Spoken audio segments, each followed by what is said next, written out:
Hello बच्चों. So the question says determine the I, that is Van 't Hoff factor for a tribasic acid H3A, assuming the first dissociation to be 100%, second dissociation to be 50% and third dissociation to be 20%, that is round off your answer to the nearest integer. तो इस question को करने से पहले हम समझ लेते हैं इसके की कंसेप्ट को, और की कंसेप्ट में आपको जानना जरूरी है what is when 't Hoff factor. तो बच्चों, जब हम लोगों ने कॉलिगेटिव प्रॉपर्टीज पढ़े थे तो हम हमेशा आइडियल कंडीशंस को लेके करते थे, जहां हम सोचते थे कि जो हमारा ए बी सोल्यूट है वो कभी ब्रेक डाउन नहीं करता, यानी ये नॉन इलेक्ट्रोलाइट है, नॉन इलेक्ट्रोलाइट. लेकिन कई बार ऐसा देखा गया कि इनके जो कॉलिगेटिव प्रॉपर्टीज हैं उनमें कुछ एबनॉर्मल मासेस मिले.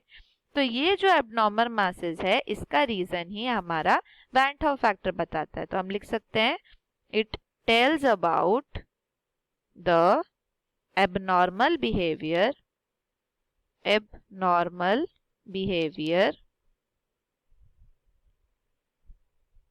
Of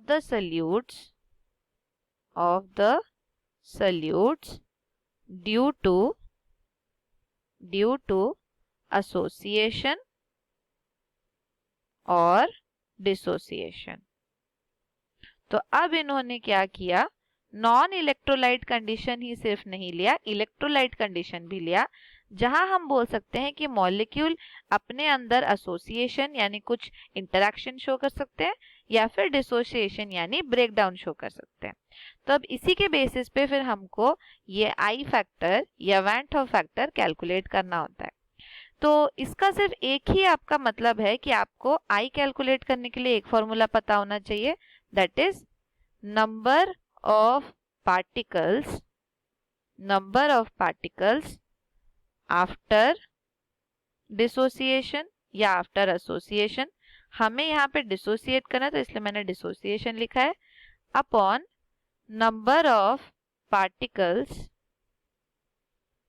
present before dissociation. तो डिसोसिएशन से पहले कितने थे और डिसोसिएशन के बाद में कितना है, उनका जो रेशियो है वही है आपका वैन 't Hoff फैक्टर.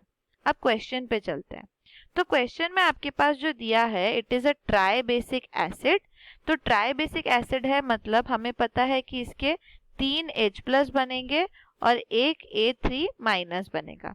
लेकिन ये सिंगल स्टेप रिएक्शन नहीं होता है, हमेशा इसके जो H+ हैं ये मल्टीपल स्टेप्स में रिमूव होते हैं, मल्टीपल स्टेप्स में. तो वो कैसे होते हैं और उनकी वजह से इनका जो अल्फा यानी डिग्री ऑफ डिसोसिएशन है वो कैसे कैलकुलेट होता है वो देख लेते हैं. तो डिग्री ऑफ डिसोसिएशन कैसे कैलकुलेट होता है देख लेते हैं.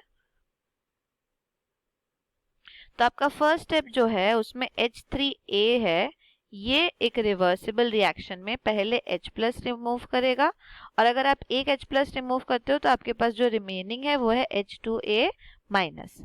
तो अगर हम बोल रहे हैं कि जो इसका फर्स्ट डिसोसिएशन है उसमें 100% डिसोशिएट हो रहा है, मतलब इसके अगर 1 मॉलिक्यूल बना तो इसका भी 1 मॉलिक्यूल बनेगा. ऑलराइट. फिर उसके बाद आपके पास जो बनता है यही H2A- डिसोशिएट करता है किसमें, H+ में और Ha2- में, राइट. और अब इनके पास जो अल्फा रहेगा वो किसके इक्वल हो जाएगा, ये पहले 1 मॉलिक्यूल था, अब इसमें से 50% यहाँ गया यानी 0.5 यहाँ गया और 0.5 यहाँ गया, तो यहाँ पे रिमेनिंग कितना रह गया 0.5, इसलिए हम इसको बोलते हैं इधर पे 0.5 is the remaining degree. Okay.